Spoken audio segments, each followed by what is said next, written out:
Reef DVM's coming at you with a review on the High Noon Browning SpotLight. You know, I've been looking for a spotlight that's not rechargeable, that really reaches out there. This little LED devil I really like, this 1000 lumen beast. First of all, rechargeable flashlights, folks, don't get me wrong, are nice, but half the time I forget to plug them in, or I'm leaving them plugged in all the time when they're constantly sucking energy. All I want to be able to do is throw a battery in it, throw it in the back of a gator, and when I need it, use it. And I need the thing to be durable and fairly water resistant and bang proof.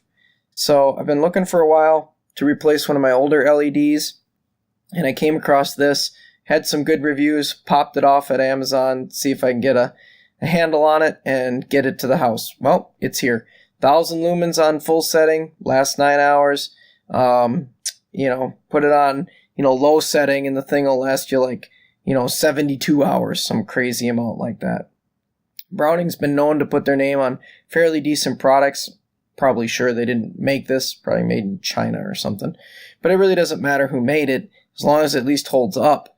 Because I'd like it to, be durable. It has this nice little kickstand to it. I kind of like that, so you can use it, in different positions. I also like it because it'll help hang it if I want to hang it. It's not very big. I definitely like that. I've had million power candle watts and stuff like that, and the darn things are so big, bulky, and heavy, it's, hard to work with. The back end of this unscrews, and it does seem like it's, got a nice, tight, water-resistant seal, and then inside is, where the batteries go. Snapping these devils in here, and we'll get this thing fired up. I wanted a flashlight, like I said, that took batteries. I know a lot of people don't like that, but I wanted it so I didn't have to worry about, is it charged, is it not charged?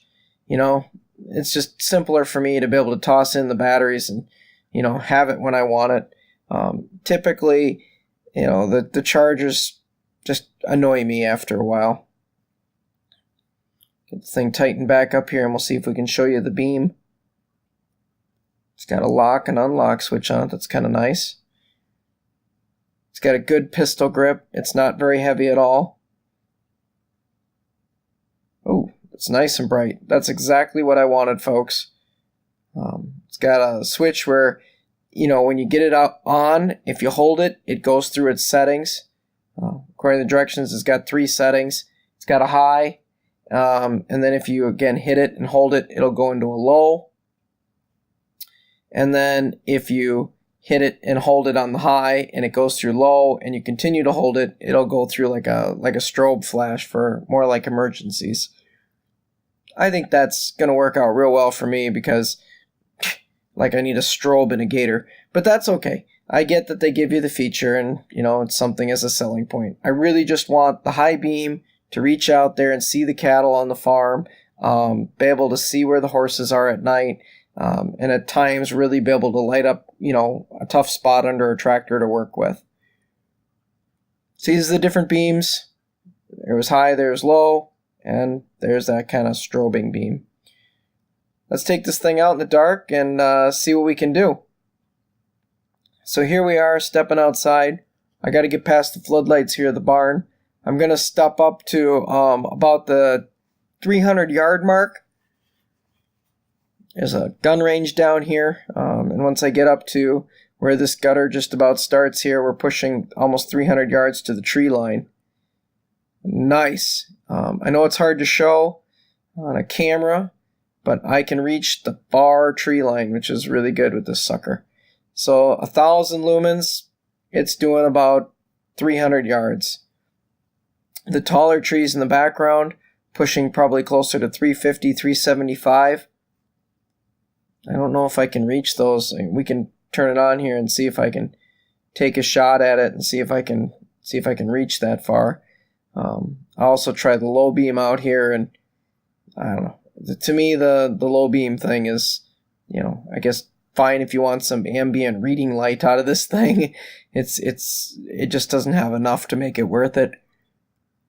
But again, I can shoot the far tree line, and it does a little bit of light out there.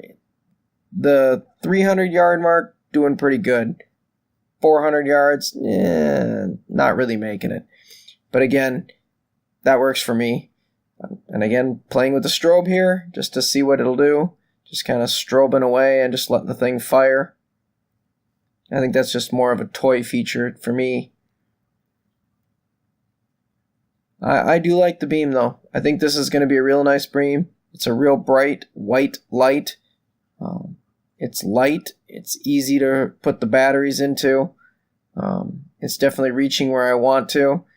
Sure, it'd be nice if it reached closer to the 400 mark, but 300 yards will be good for the price and, you know, the size of this thing. It's not a beast, folks. I give it a high review so far. Please like and subscribe and show support, and we'll keep putting out great videos like this.